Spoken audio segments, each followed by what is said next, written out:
Bueno, muy buenos días, bienvenidos a nuestra semilla agustiniana para este día, con la bendición del Señor para ustedes y para cada una de sus familias. Seguimos estos itinerarios de la semilla agustiniana y siempre recalcamos eso, es un espacio para ser sembradores de esperanza. Y sembradores de esperanza en tiempos complejos, ¿no? En tiempos de gran dificultad, no solo por el tema del COVID nos vamos dando cuenta, sino por el crecimiento de la inconformidad social en muchos sectores y muchas partes de nuestra América Latina, en que han visto desestabilizadas sus instituciones y donde nosotros también pues nos planteamos, ¿no? Planteamos como cristianos, porque vivimos como cristianos donde nos encontramos, ¿no? Entonces, ¿cómo ser buenos cristianos en esos escenarios de complejidad, en esos escenarios de crisis social profunda a veces, y cómo organizarnos como cristianos para corresponder a una respuesta a la altura cristiana?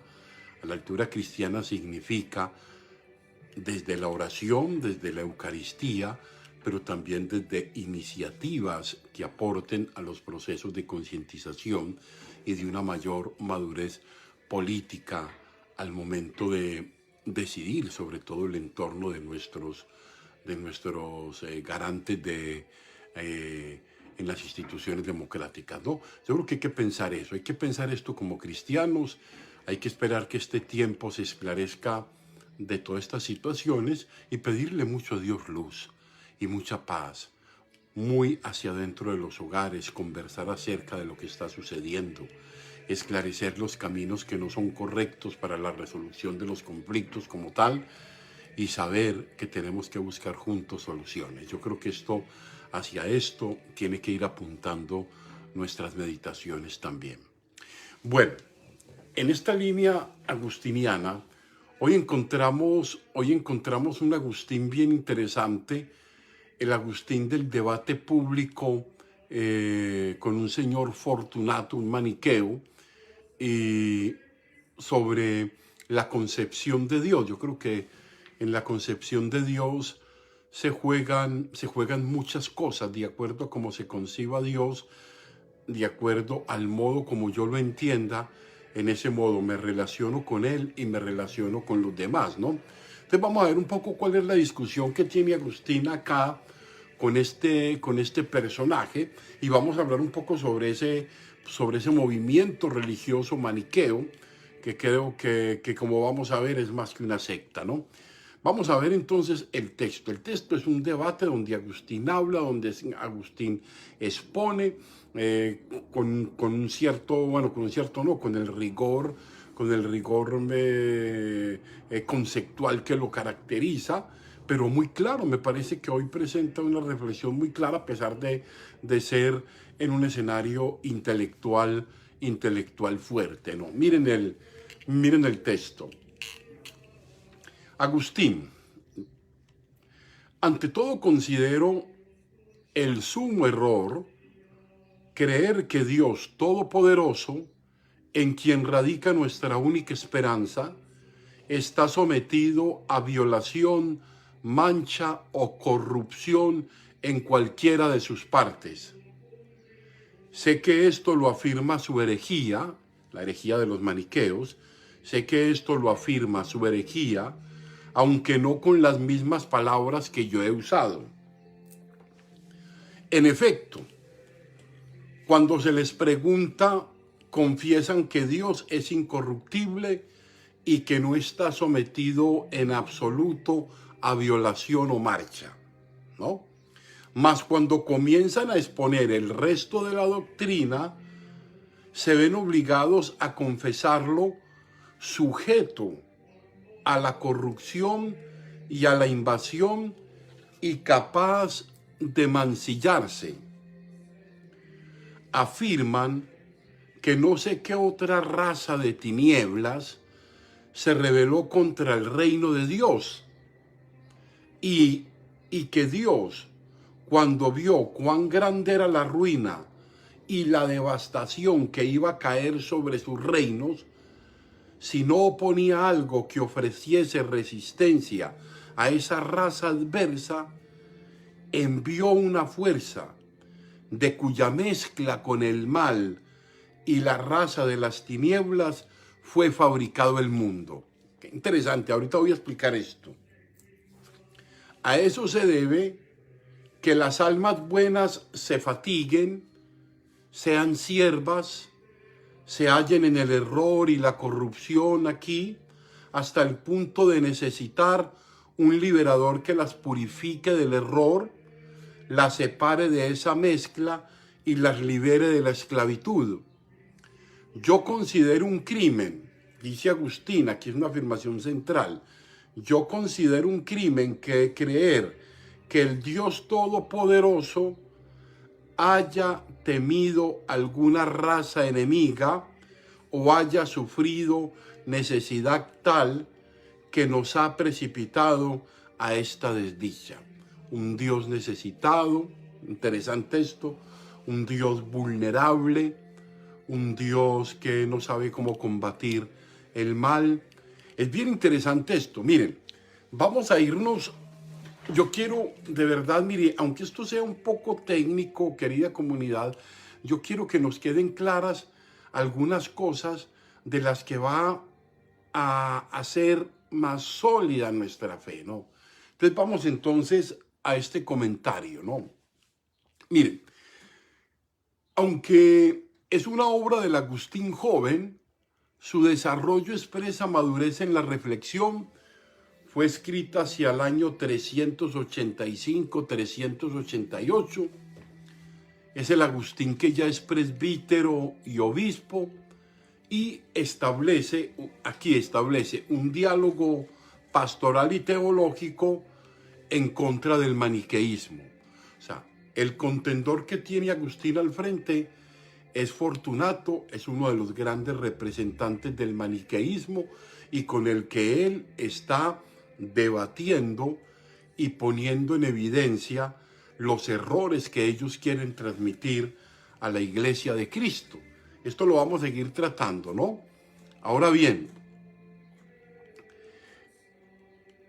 lo que tenemos que aclarar, y es conveniente hacerlo, es que el maniqueísmo no es como muchas veces algunos sectores de la Iglesia Católica lo ha presentado o lo presentó. No fue una secta. Una secta es algo muy insignificante. Una secta es algo ahí desvinculado, desgajado de.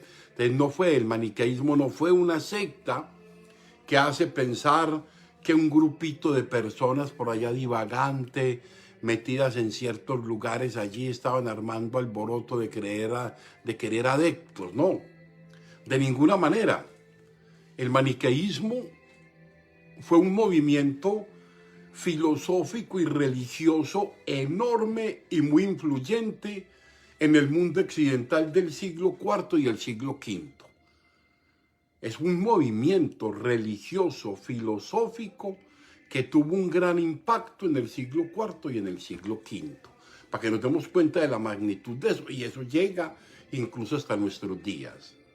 Un movimiento judeocristiano, ¿no?, de origen del siglo III, que duró más de 10 siglos de expansión. Era algo completamente diferente a una secta, a una secta, ¿no? Esto es una cuestión bien, pero bien interesante. No era cualquier grupo, ¿no? Ahora bien, el movimiento filosófico, religioso, espiritual, de contenido teológico propio, con un canon propio, que nos demos cuenta de la magnitud, con una estructura propia, con una iglesia en términos jerárquicos propia y bastante extendida en la sociedad de alto nivel intelectual. O sea, no eran cualquiera, era un grupo de élite intelectual de gran impacto en la gente. Ahora, un poco mal valorada por algunos sectores que la minimizan al no estar de acuerdo con ella. O sea, a veces quieren como minimizarla. No, esto del maniqueísmo es una cosa seria porque ha sido un tema que ha sido interiorizado, y yo voy a explicar por qué y por qué tiene repercusiones hoy esa situación entre nosotros, a los que podemos acusarnos algunas veces de pseudomaniqueos. Y yo voy a explicarte que esa palabrota de qué se trata aquí más adelante, ¿no? Ahora, es un movimiento, ese maniqueísmo, es un movimiento importante y grande, complejo como cualquiera de las otras grandes religiones de la antigüedad. O sea, no era cualquier cosa. Por eso tuvo impacto, por eso echó raíces y por eso se quedó en la memoria y en la misma construcción del hombre y su relación con Dios hasta nuestros días. Yo creo que puede estar llegando esto, ¿no? Ahora, es una obra interesante de Agustín porque son diálogos, discusiones públicas que fueron transcritas y que nos dejan un importante material del debate teológico y filosófico de la época. O sea, estoy dando como esa visión de lo que se trata el maniqueísmo y el contexto en el que se da el debate, ¿no? Ahora bien, es un Agustín obispo que se enfrenta a un debate público y con la autoridad importante y con una autoridad importante del maniqueísmo, y que por esto y por eso está hecho a manera verbal, de diálogos, ¿no? Ahora bien, vámonos entonces, en cuanto al contenido. Agustín está dando a entender a la asamblea que la forma en la cual se entiende la divinidad en el maniqueísmo es una forma realmente obtusa y no racional. Es una forma que no se puede aceptar, que es inaceptable. ¿Por qué? Porque no es posible que Dios, que posee una naturaleza que se expresa en la unidad, que un Dios que es uno, el Dios nuestro es uno, en la unidad, que se manifiesta en la unidad, exista otro Dios, fíjense, que exista otro principio que puede enfrentarse igualmente a él, porque la concepción del platonismo, para debatir esto, entiende que Dios es uno. Al ser uno, es esencialmente bueno, verdadero y que no se divide. Entonces, es un Dios bueno, uno y verdadero. Y ellos están queriendo dar a entender de que existe otro principio igual a Dios que está luchando con él dentro del mismo ser humano. Aquí ya nos vamos a ir aclarando que dentro de cada uno existe unos impulsos hacia el bien o hacia el mal, pero dice que no hay una sola realidad, ¿no? Pero esto es bien interesante. Entonces, Agustín quiere ir desenmascarando eso. No es que haya dos dioses en el ser humano, un Dios bueno y un Dios malo. El Dios bueno te lleva a las cosas buenas, el Dios malo te lleva a las cosas malas. Agustín dice, no estamos hablando de dos sustancias, de dos principios originantes, ¿no? Y hace que Dios no pueda tener en términos lógicos ningún altercado o sustancia parecida que lo rete. Dios no puede tener otro que lo rete, que lo coloque en jaque. O sea, Dios está aquí, entonces llega este otro principio y lo debilita, y lo pone en jaque, y lo pone nervioso. Entonces no sería Dios entonces, ¿no? Y por eso, una creencia, según Agustín, que afirme una sustancia además de la misma fuerza proveniente de un principio opuesto, que se le enfrente al único Dios verdadero, es ilegítima. Entonces dice, no podemos estar dando una concepción de Dios como si fueran dos sustancias, como si fueran dos principios en la creación. No, esto no. Ahora, podemos decir entonces que no se puede admitir que haya una especie de divinidad secundaria con la cual Dios se pueda retar. Que haya una cosa que pueda retar a Dios, que haya una cosa que sea más grande que Dios, que haya una cosa que ponga en jaque a Dios. Usted dice, eso no se puede aceptar. Dios es sobre todas las cosas y sobre todo, ¿no? Por otro lado, el criterio de corruptibilidad. Yo creo que este es otro bien interesante, el criterio de corruptibilidad. Dios es incorruptible por la misma naturaleza que Él es. Dios no puede ser corruptible, Él es incorruptible. Y el tercer argumento es el de la refutación como de un dualismo antropológico, dos principios, uno del bien y uno del mal. Esto es bien interesante. Y lo voy a explicar porque de alguna manera a veces utilizan a San Pablo para acordar esto y para tratar de justificarlo, ¿no? Y de hecho tenemos algunas situaciones que nos hablan de eso. Ahora, la idea de creer que una vez creada la substancia, creer que es una fuerza que fabrica el mundo, por eso corta las almas y hace que sean siervas y se fatiguen, es establecer que Dios como única sustancia, perfecta, incorruptible, infinita, buena y única, se doblegue ante otra. Dios no se puede doblegar ante otra. No podía haber otra sencillamente, no podía haber otro principio. Hay un solo principio y es un Dios uno, único, verdadero, ¿no? Esto es un poco la argumentación del dualismo maniqueo. ¿Qué entienden ellos? Mire, Pablo y el mismo Agustín va a reconocer que en cada uno de nosotros hay un combate interior. Hay una unidad buena, pero hay un ser maleado, hay unas situaciones que nos han conducido a obrar el mal que no queremos, pero existe una unidad que está tocada y que debe ser perfeccionada y que debe ser transformada y que debe ser sanada, pero es una. No es que existan dos principios allá, uno del bien y uno del mal, como cuando alguno va a confesarse, padre, es que lo que pasa es que yo siento pues que ese principio del mal que está en mí me lleva a actuar el mal. Y no, eres tú que contaminado en algún escenario de tu vida, o nosotros contaminados en algún escenario de la vida, pues nos encontramos en esa situación, ¿no? Entonces vamos pues a pedirle al Señor eso, ¿no?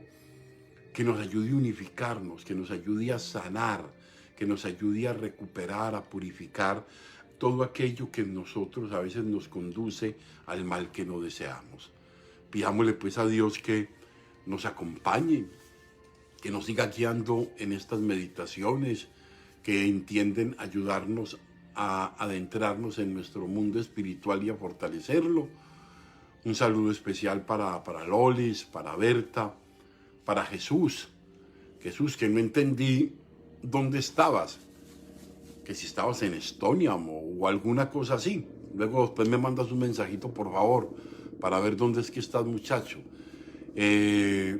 Nada, pidiéndole siempre al Señor, miren, no vamos a perder la calma donde quiera que sea. Recuerden que la Pascua también nos está diciendo lo mismo. No tengan miedo, yo estoy con ustedes y les traigo la paz. Y traer la paz no va a ser una cosa fácil, pero traer la paz significa la sensatez, la ecuanimidad para saber afrontar las situaciones de dificultad, para saber encontrar soluciones fuertes, soluciones pacíficas, soluciones inteligentes. Entonces, esa paz del Señor que habita en nuestro corazón y que desborda todo conocimiento, es la que nos va a mantener firmes y esperanzados en que estos duros momentos que viven muchos lugares del mundo va a pasar. Va a pasar porque el Señor va a ir haciendo luz en las mentes y en los corazones. Basta que nos organicemos, basta que hagamos las medidas que tenemos que hacer desde las familias, educarnos, educar a los hijos para la construcción de una vida cristiana y de una vida social fuerte y sólida. Nos vemos entonces, nos preste la vida el Señor a las 3 de la tarde. Saludo para ti, Astrid, Carmencita, Dios te bendiga. Saludos a nuestra comunidad allí también y a todos los que se conectan con la Semilla Agustiniana. Un gran abrazo una gran bendición. Dios los bendiga, la Virgen los guarde.